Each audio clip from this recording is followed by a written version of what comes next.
Picture this: you're hiking through the wilderness, feeling like Bear Grylls, when suddenly you realize your phone is dead, your GPS app useless, that fancy trail map you downloaded gone.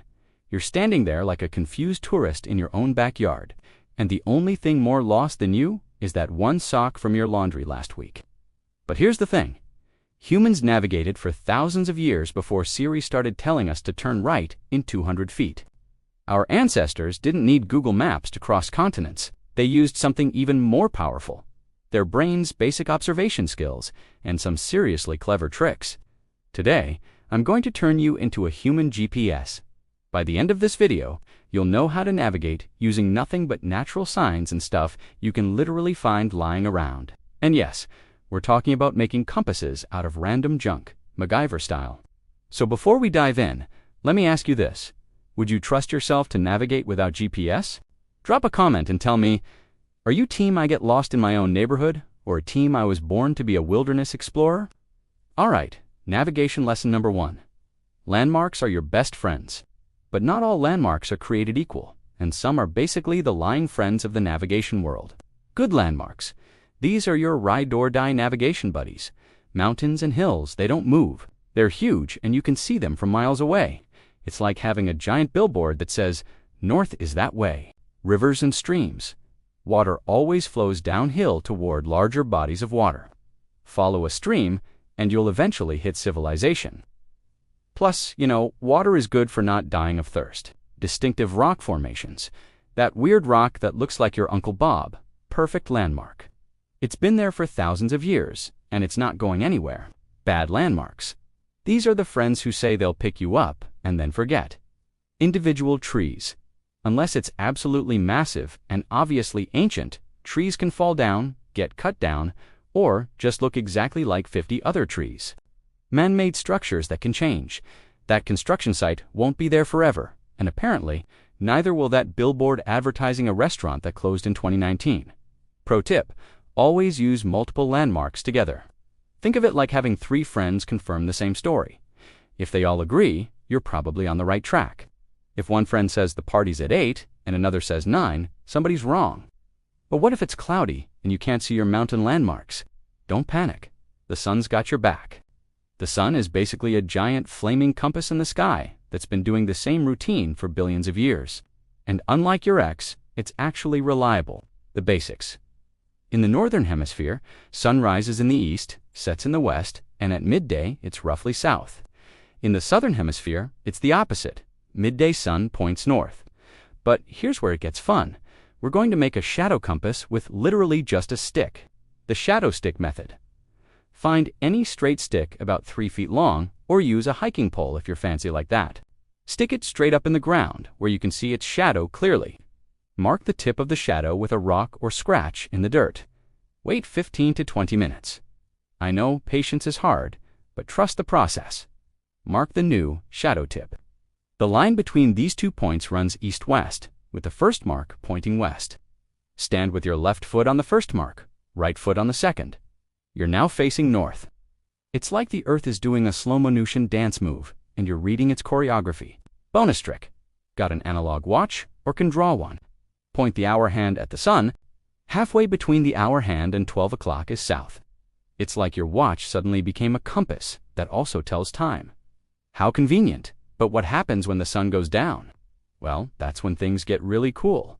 Okay, stargazing time. And no, we're not looking for your horoscope. We're looking for directions. The stars have been humanity's original GPS for thousands of years, and they're still up there doing their thing, completely free of charge. Finding the North Star, the ultimate cheat code. The North Star, or Polaris, is like that one reliable friend who's always in the same spot when you need them. Here's how to find it. Look for the Big Dipper. It looks like a giant ladle or saucepan. If you can't find it, look for the pattern that looks like a shopping cart with a bent handle. Find the 2 stars at the end of the cup. These are called the pointer stars, and they're about to point you to navigation gold. Draw an imaginary line through these stars and extend it about 5 times the distance between them. Boom, that's the North Star. It's not the brightest star, but it's the most useful. It sits almost directly above true north. If you're in the southern hemisphere, look for the Southern Cross. It's like the Big Dipper's southern cousin. Draw a line from the longest part of the cross, extend it 4.5 times, then drop straight down to the horizon. That's south. Quick reality check. This works best when you're away from city lights. If you're in downtown Manhattan, the only stars you'll see are probably celebrities, and they're not great for navigation. But what if it's cloudy and nighttime? Time to get creative with some DIY compass magic. Alright, this is where we channel our inner MacGyver and make a compass out of literal trash. All you need is a needle, something that floats, and water. It's like a science experiment that could save your life. The floating needle compass. What you need? A sewing needle, safety pin, or even a straight piece of wire. A leaf, piece of cork, or a small piece of paper. A puddle, bowl, or any container with still water. Something magnetic to magnetize your needle with. The process: magnetize your needle by rubbing it with a magnet. Or if you don't have one, rub it on silk or wool about 50 times in the same direction. Your hair works too. Just don't look ridiculous doing it. Carefully balance the needle on your floating platform, the leaf or cork. Float it in still water. The needle will slowly turn to point north-south. Wait for it to settle. Patience. Grasshopper. No needle. Nitrogen monoxide problem. Razor blade method. Same process, but use a razor blade instead of a needle. Watch compass. We covered this earlier, but it works as a backup. The coolest part? This actually works because Earth is basically a giant magnet, and you just made a tiny detector for its magnetic field. Science is awesome. All right, here are some quick bonus tricks that might just save your bacon. Moss and vegetation. Moss grows on the north side of trees. Sometimes, this is the most famous myth in navigation. Moss actually grows where it's moist, which could be any side depending on local conditions. Don't bet your life on moss. It's more like a gentle suggestion than a reliable compass. Wind patterns. Learn your local prevailing winds. In many places, winds blow consistently from the same direction.